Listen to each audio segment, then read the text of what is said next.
All right, welcome to our very first video. This is the first trimester and I am so excited. A lot of times I'll put out content that's like, hey, listen to this while you drive, listen to this while you do the dishes, listen to this while you cook dinner. But these videos are gonna be so jam-packed that I would suggest that you find a sacred time, find a sacred space where no one's gonna be interrupting you, you have headphones, maybe even a notebook and pen, because we're gonna go deep and I don't want to be overwhelming in any way. And I think sometimes for me, when I know, okay, this is one of those things I wanna go take myself away from the chaos of life and actually take notes. So if you're not in that space right now, pause the video, come back later when you have that time. We are just gonna dive right in. So I wanna introduce myself in case I don't know you personally. I was shocked when I saw how many people applied for this course. And originally I was just gonna do like 10 with swag and make it like this special thing. And I realized like, oh my gosh, there's a huge need.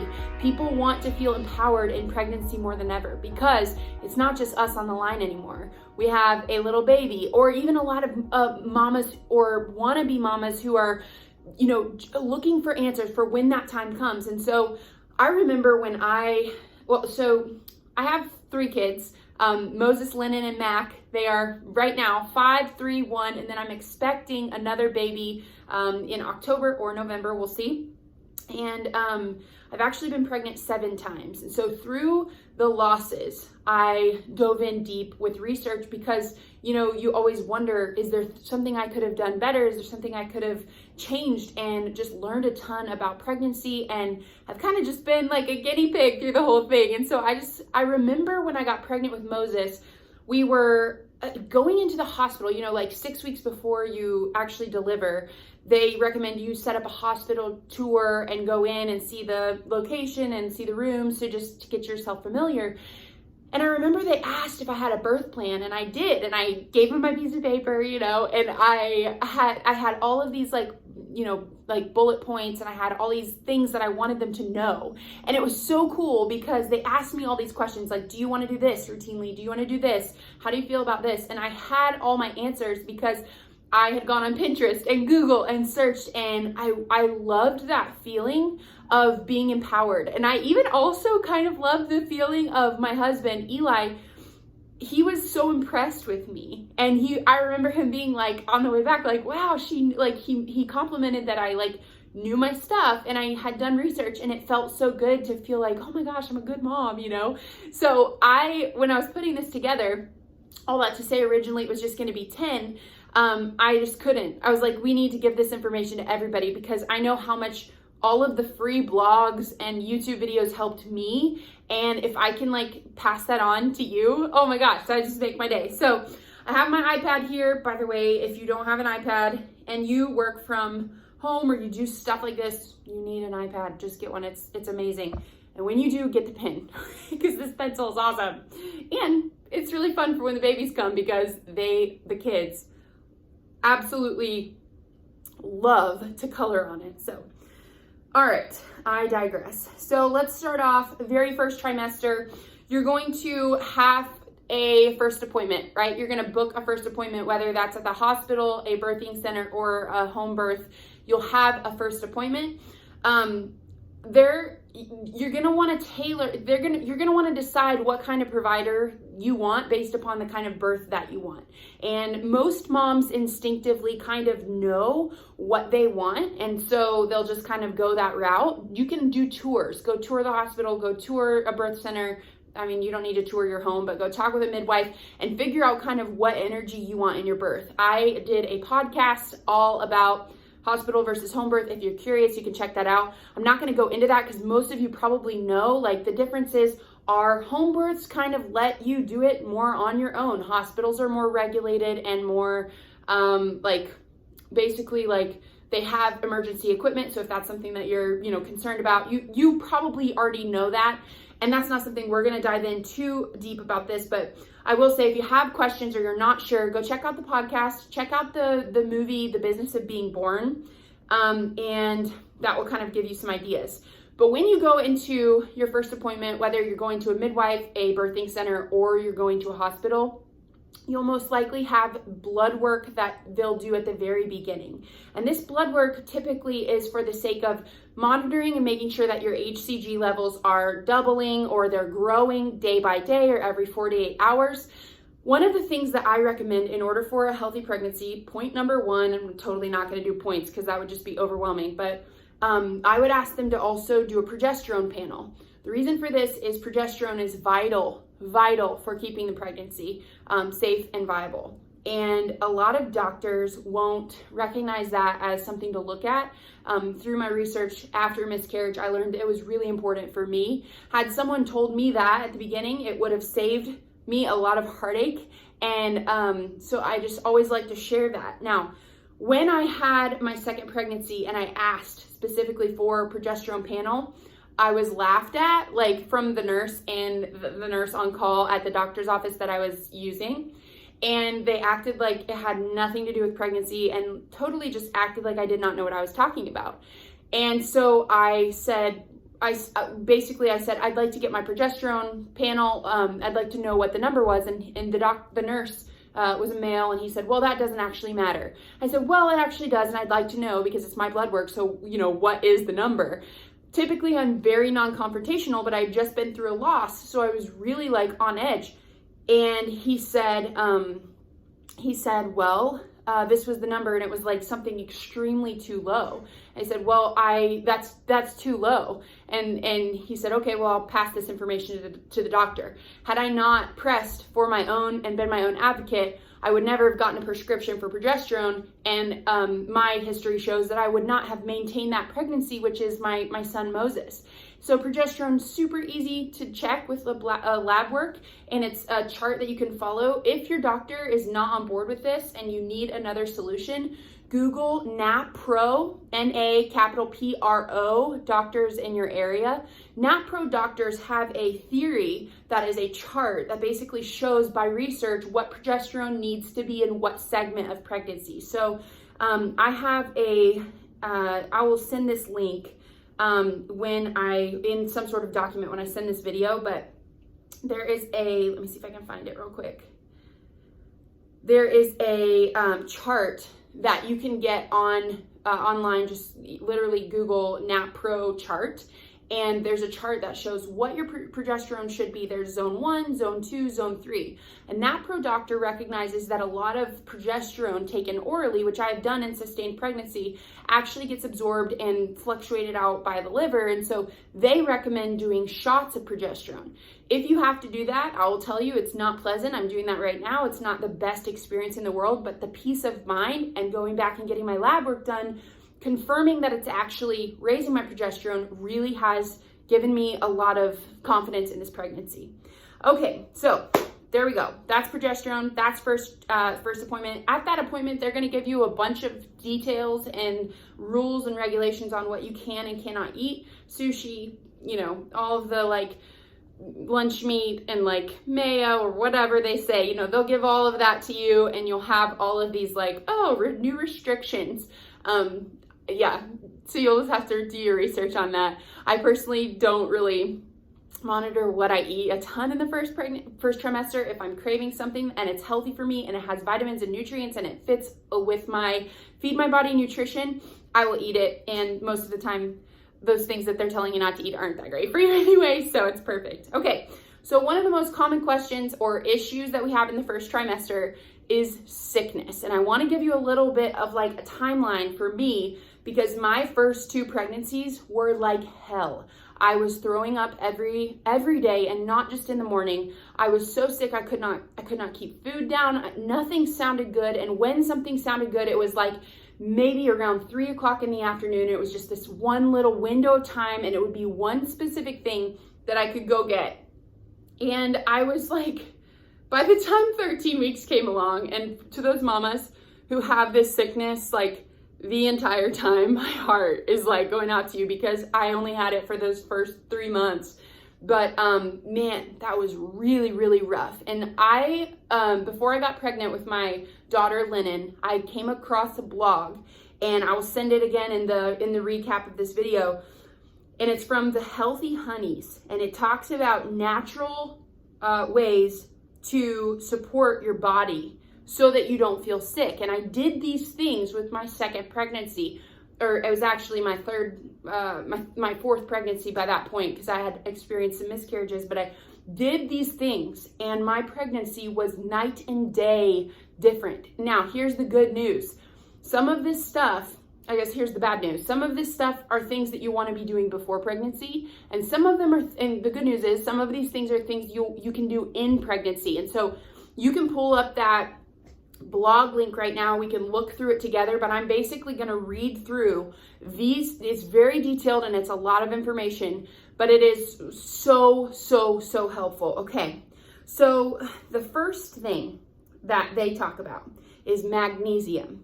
Magnesium is probably the number one most important element to eliminating morning sickness, and it works best if you plan ahead. Before getting pregnant, spend 3 to 6 months upping your magnesium levels. If it's too late for that, these tips will still be a tremendous help, and I can tell you for sure it will. Here's how it works. Okay, so you've probably heard by now that cortisol, which is the stress hormone, some of us can be stressed in pregnancy, can cause weight gain. But did you know that that's because one of its main functions is to increase blood sugar? So yep, excess cortisol in your system takes your blood sugar through huge spikes and crashes, resulting in fatigue and nausea. Normally, magnesium balances cortisol levels by cleaning the excess from our blood, but pregnancy hormones can inhibit our ability to absorb magnesium. This can lead to a vicious cycle in which excess stress hormones cause nausea, which cause stress, and which we can't fully remedy because the very thing we need to do, we can't absorb. So then you get this nasty, vicious cycle. And if you are there right now, or you've been there before, you know exactly what I'm talking about, where it's like you eat and you feel a little bit better, and then it's just a dive bomb right back into the sickness, and it's so frustrating. So here's the trick. Magnesium is best absorbed transdermally, which means through the skin and not something you drink. Although orally is still beneficial, this author on this blog says I did both throughout my pregnancy. You can use Epsom salt or magnesium oil in the bath, or do a nightly foot soak. Now, I wanted a high quality magnesium, and I'm going to talk a lot about quality, and I do use a ton of different supplements and products from different places, but I'm also a huge fan of this company, Young Living. If you know me at all, you know I'm sold out for them, because everything they do is just so top notch, and it's like you're treating your body right. So they have this supplement, and it's actually intended for oral. It's intended to drink, and it's called Mega-Cal, and it is a powder with magnesium and calcium. The reason why I found it so much more effective is because I would use it in a nightly foot soak. I started doing this when I found out I was pregnant, and I would put as hot as I could handle water in my kitchen sink, a clean kitchen sink, put my feet in it, and then I would put 3 or 4 scoops of this Mega-Cal into there, and I would just, in the water, and I would just sit there for 30 to 45, sometimes even an hour.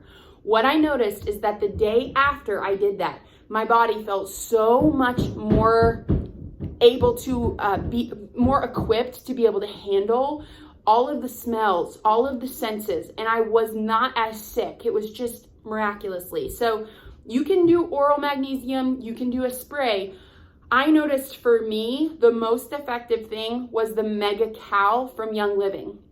Okay, so you can make homemade magnesium gummies. You can do, there's a bunch of little links in this blog that you can follow if you are dealing with low magnesium.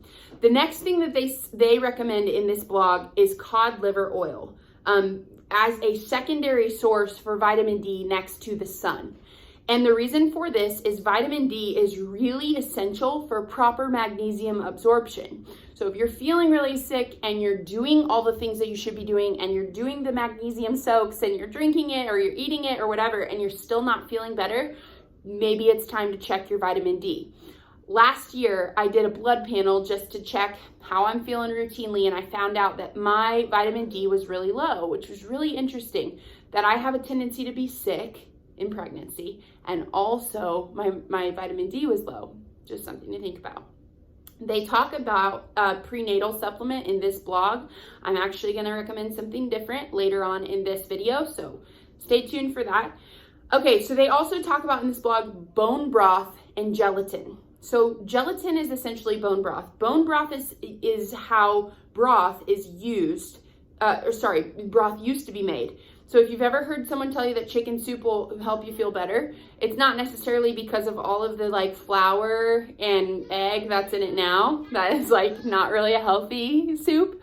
Is because back in the day, they would make bone broth by taking a whole chicken or a whole, bone-in piece of meat and cook it for an extended period of time, 12 to 24 to sometimes 48 hours. And all of the nutrients and all of the minerals from the bone would dissolve then into the water and the liquid. And then when you drink that, all of those minerals and vitamins go in your system. So now you can make bone broth on your own by doing it in the Instant Pot and doing it in an hour or 2 hours. You can do it on the pot, on the stovetop in a pot and do it yourself. In pregnancy, the last thing that I want to deal with is raw meat. It makes me feel so sick, and just looking at it and smelling it is like a major no. And so I ended up getting this round. When I was pregnant with Lennon, when I was just finding out all of this, I did make my own bone broth, and I drink it every day with salt that contained iodine, which we'll talk about in a little bit. And I literally did not get sick. It was so crazy. It was like just a miracle. Considering my past pregnancy, I was so sick. So what you can do is, if you can make it your own, or what I did this time around where I'm like, don't want to deal with it. I bought a really high quality bone broth called Kettle and Fire. It is really tasty. It's delicious. Warm it up every morning. They have different flavors. I prefer the beef broth. They have chicken broth. They have all sorts of different ones.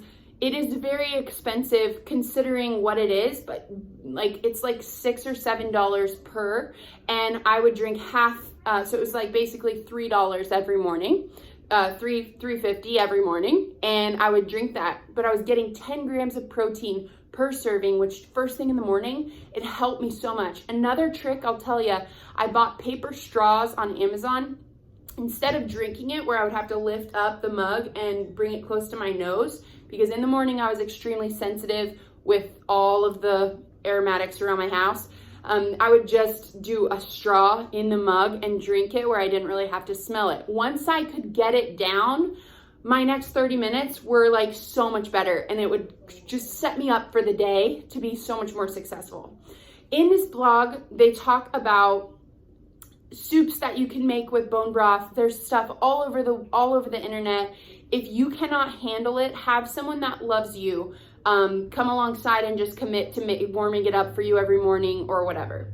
They talk about raw milk being an option for pregnancy, and they have some solutions for if you're concerned about raw milk in pregnancy. I personally am dairy free, so I don't eat the raw milk, but it is a good way to get your calcium and vitamin D if you need that. Okay, in this blog, they also talk about dark fatty meats and making sure you're getting those. They talk about if you need extra iron, eating liver. I've personally never been able to get myself to that point, especially in the first trimester of pregnancy. So if you're there, awesome, go do that. But I can't speak from experience there. They also mention raw carrots, the benefits of ginger, and then what not to eat. So this is really important, what not to eat. Ditch the sugar. And I know this is hard because when you feel like eating, it's the one thing that you feel like eating, and it's like, that's the only thing that's gonna settle you. But just listen to this, hear me out, and see if we can make a difference.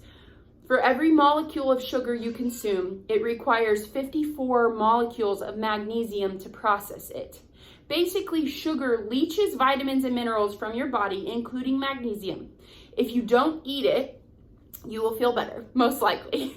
So just don't eat it. If you need a real treat, use real maple syrup or raw honey, and then keep it in moderation. It can create those imbalances in blood sugar, which again, we talked about, involves cortisol and involves the inability for magnesium to absorb into your body because it's being used to process all of that sugar. So there are so many little treats that we can make, but I would just say if you're having a rough day and you're not able to get on top of it, try avoiding those things for a few days and see if you can get yourself to a stable place before incorporating sugar back in. There are some cautions with grains during pregnancy regarding folate and folic acid and the difference between the two, which we can talk a little bit about later. But they talk about how to have sprouted wheat, making sure that the grains that you are eating are quality for you and your baby. Okay, what fats to use for morning sickness? This is so important, just as important as the sugar. When you're pregnant, fat can either send you running to worship that stinky porcelain god, or it can send you into a state of nausea-free bliss. So what's the trick? Hold on. I'm about to undo everything you knew about fat. Are you ready for this? So you need saturated fat. Hormones are built out of saturated fat. They will be better balanced if you're eating plenty of it and less likely to subject you to being sick. No pregnant woman needs to self-inflict hormone-induced nausea just because she's afraid of fat. So your special baby is trying to develop a fully functioning genius brain, and it's made up of saturated fat. Your baby's brain, and studies show boys need more than girls even, you need to be eating lots of saturated fat. So I personally disagree a little bit with some of the ways that they're getting saturated fat in here, just based on recent research that Eli's been doing, my husband, and we've been working on. I recommend as many fruits and vegetables that have like nuts that you can with fat. That's a great option. Avocados, as many as you can handle, even if it's in guacamole. I mean, you gotta get it in somehow. Nuts like walnuts, pecans, cashews. If you can't handle nuts, here's a little trick. You can make cashew cheese and put it into other things. And cashew cheese is literally just like, it's the easiest thing. It's like raw cashews in the blender, mix it up where it's really creamy. If you have a Vitamix, throw in some nutritional yeast. If you want the color of like nacho cheese, add some steamed carrots, and you have a fake nacho cheese. Now, I recommend like using it in other things, right? So, because it's not going to taste exactly like the nacho cheese you're used to from like the ballpark. It's going to be a healthier version, but it's a way to sneak those cashews in. Another thing you can do is if you're into like one pot wonders or whoever's helping you through this time is can cook, make up some chickpea pasta or make up some brown rice pasta if that sounds good to you. Whip up a little sauce using the cashews, the raw cashews, and it will be like a creamy Alfredo, okay? And then you can add salt, add your spices, mix it all in together, and that will be an easy way to get fat in as well. They talk about why butter's better, why you how you can eat it in coconut oil and all that. That's fine. But what I've noticed for me is that when we extract the fat from the fiber of the fruit or nut that it's from, or vegetable, I guess. Is avocado a vegetable? I don't know. I think it is. But I feel like I've heard it say it's a fruit before. I don't know. Maybe I'm getting confused with tomatoes. But when we extract the fat from the fiber, our body absorbs it differently. And so I feel like, personally, my body does better when I keep it in that full whole food source, whole food like format. So what you want to avoid, though, is the bad kind of fats that are like soybean oil, vegetable oil, canola oil. There's links in this blog all about that. But the thing about it is that when you are eating nasty fats, your body can't process it as well because it's heightened, because the liver and all the filtration systems are trying to make sure nothing toxic gets to our baby. So it's saying, hold on, hold on, hold on. We're not going to let that through. And so then our bodies, which are probably most likely already taxed because of a toxic lifestyle, even people who live really healthy lives are breathing in air pollutants and smelling all sorts of weird smells from their neighbor. You know, the neighbor's doing laundry and I can smell their toxic stuff. What I'm trying to say is even healthy people have overloaded filtration systems. And so our bodies have to work overtime when we eat foods that are not whole food in order to make sure that the baby stays healthy. Okay, so that is from that blog that helped me so much with morning sickness.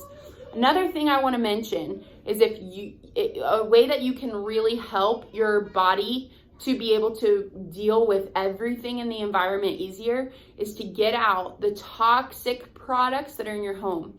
You know, they talk about don't clean your bathroom with bleach while you're pregnant. Don't paint your room while you're pregnant.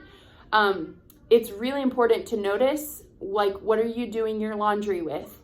What are you burning candles? What are you cleaning your floors with? Because all of that is getting to your baby. There are studies, and we'll talk about this in a little bit, that show that your baby is getting access to everything you're getting access to. And that's a really huge responsibility, and it's a little bit terrifying, and it's also one of the most cool things. That's why we don't drink alcohol, because it can pass through, right? That's why we don't want to fill our houses with toxins, because it can pass through. So I have some solutions on that. If you're not yet already non-toxic, I recommend getting a Thieves Cleaner. It's my favorite cleaner. There are other things you can do, but I found Thieves Cleaner to be the most effective in actually cleaning and supporting your body at the same time.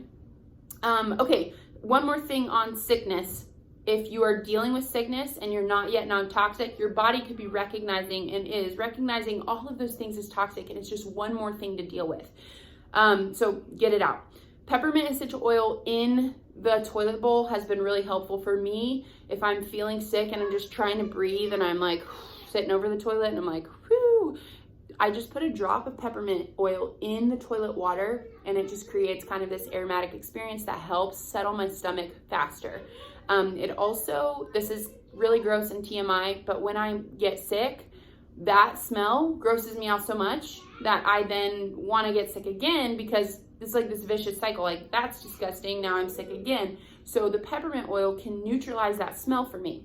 Another thing I've noticed that really helps is if I have a glass cup and I just drink like a drop of lemon oil. Caveat, if you don't already know this, you cannot just go to the store and get peppermint oil that's safe, or lemon oil that's safe. You need to get it from Young Living. So if you're not yet in Young Living, hit me up and I will help you get set up with this, because those from the store, from like TJ Maxx or whatever, even if it says it's 100% pure, there's a lot of labeling issues in the industry, and so you do not want to do that. You'll want to make sure you have peppermint oil, lemon oil from Young Living, because it's actually pure and it's safe for you and your baby. So lemon oil, drink 1 drop in a glass cup of water, and it will help, statistically help, clinically studied to help with nausea. I also do not like the taste of water when I'm early pregnant most of the time, and I know it's important to drink in my head, but my stomach doesn't feel good drinking it. So I buy lemons all the time, and I know it's acidic and whatever, but I'll actually squeeze the lemon juice into the water, add some ice, and then drink it. Side note, if you're an ice cruncher like me, or you just like having ice, the Opal ice maker is worth it. It is like $450. It sits on your counter. It's obnoxious, but makes that Sonic ice that everyone loves. We bought it 2 years ago. I actually didn't even know how much it was. Eli just bought it. It showed up one day and I was like, oh, this is cool. And then later I found out how much it was and I was like, oh, I cannot believe we bought that. But it's so worth it. So side note, add that to your water and it makes it so much better. All right, bloating. If you're experiencing bloating, I think it's pretty normal in pregnancy. Everyone kind of goes through a little bit. It's partly because of those hormone fluctuations that are happening. Could also be related to the magnesium malabsorption. Could also be related to a bunch of other things. I know for me, like I'm doing these progesterone shots, right? And that can affect it. So a few things you can do for bloating: drink water as much as possible. Sip, sip, sip, sip. Movement and exercise, I know it doesn't sound good, and I think I believe in like just follow your body, but once you have a little bit of energy, just go for a little walk outside, even if it's really slow. Doing some isolated muscle work is always better for me than moving my whole body. So I will do like leg raises, or like on one side, you know what I mean? Like just like one leg going up and it just like getting a little bit of movement and getting blood flow through your body and through that area can help move things. Also, that peppermint oil in your toilet bowl will help with that. Just even smelling it can benefit your digestion, so that'll be great. Eat fiber, eat enough fiber, and make sure you're eating good fiber. I also like to take a fiber supplement if I need to, or eat prunes can really help to move things out. Another thing that I'll tell you, just personal experience, and I don't know if this is for everyone, but if I eat blueberries, it will really help that too. And then just understanding hormone fluctuation is normal. You probably will have a little bit of bloating. Healthier diet, healthier lifestyle routine will help with all those things. Okay, one more thing I want to mention with your, oh no, there's actually two things.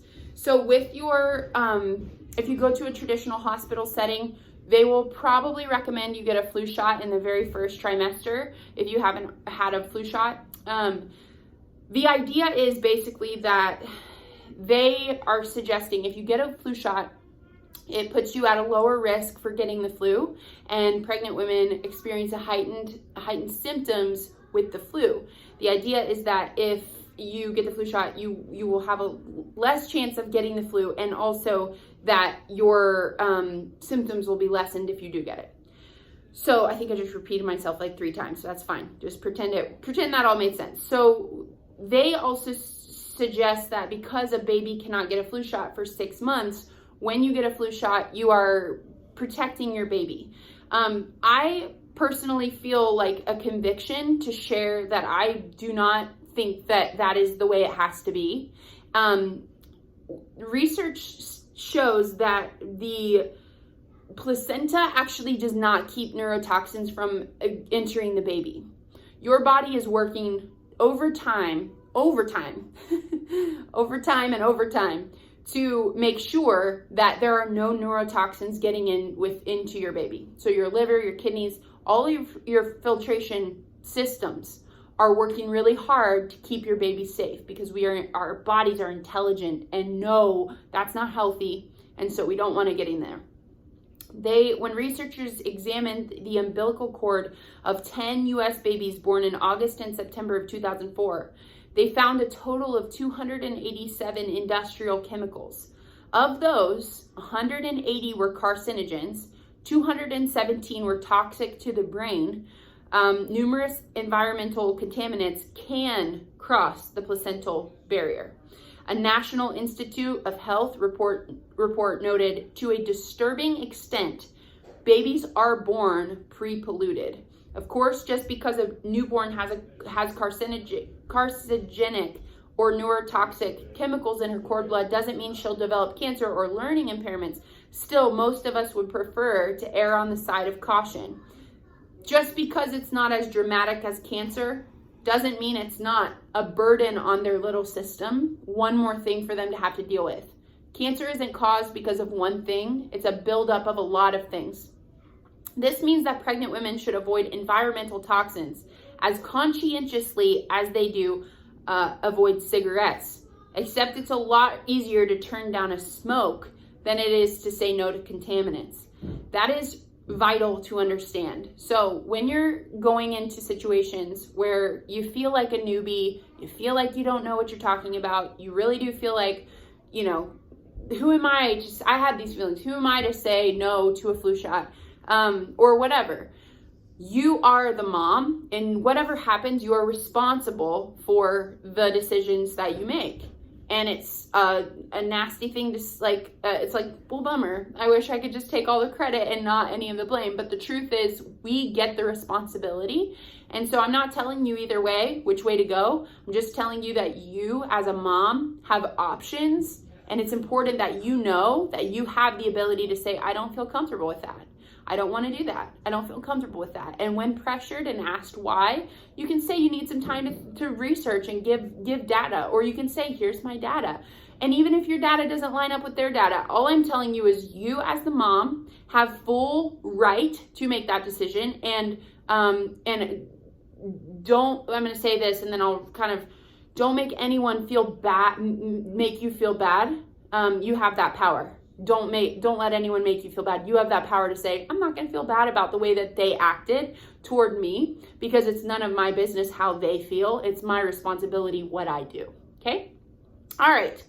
So, okay, vitamins. Last but not least, vitamins. What's the best vitamin to take? What's the best vitamin to take? How many times do we get this question? And I personally, I'll just tell you what I've chosen to do. There are a lot of great prenatal vitamins on the market. Here are the requirements according to some sort of fancy website that I found, like prenatal vitamin requirements. Okay. And this is like I want to say it was like the Food Administration, like requirement. Like, here's what a pregnant woman should have: 400 micrograms of folate, 10 mcg of vitamin D, 200 to 300 milligrams of calcium, 70 milligrams of vitamin C, 3 milligrams of thiamine, 2 milligrams of riboflavin, 20 milligrams of niacin, 6 milligrams of vitamin B12, 10 milligrams of vitamin E, 15 milligrams of zinc, 17 milligrams of iron, 150 micrograms of iodine. There are a lot of ways that you can get these, like through food, through vitamins, through supplements. I'm always thinking, how can I get it in the most bioavailable way? How can I get it in the most way the way that most makes sense to my body, that my body will actually absorb it and take it? There is one supplement, actually, I have it right here. Let me grab it for you. Called Master Formula, that actually hits every single one of these. It's not technically a prenatal vitamin, but it absorbs into the body better than any other multivitamin I've ever found. So you need to consider taking this one. There are other ones that are on the shelves that are gonna say it's the best prenatal.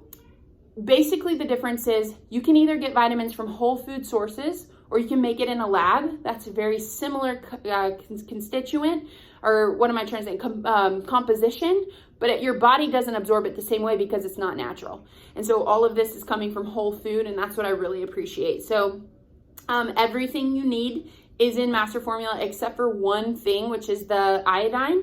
You can either take that in a secondary supplement. I both take it in a secondary supplement because I also have this supplement that works well for my thyroid. It helps me with my energy so much. It's called Thiamin, and I cannot recommend it more, especially when I'm pregnant. I'm extra tired and can't get out of bed in the morning. When I take Thiamin, I pop out like you would not even believe. I pop out of bed like I have so much energy. I take 2 every night, and in that supplement is iodine, which is the only thing that this doesn't have according to the big list. Another way that you can get enough iodine is making sure you're eating salt with iodine in it. It's called iodized salt, and it's really an easy switch to if you're not already doing it. Most of the time, the salt that we have is not healthy salt. So anyway, just do with that what you will. Thank you so much for watching this first trimester video. I hope it's been extremely helpful for you. And I know just a lot of this information was stuff that I didn't know that I wish I knew. So thank you for joining me. And if you have any questions, don't hesitate to reach out. All right, have a great day. We'll see you next time for second trimester.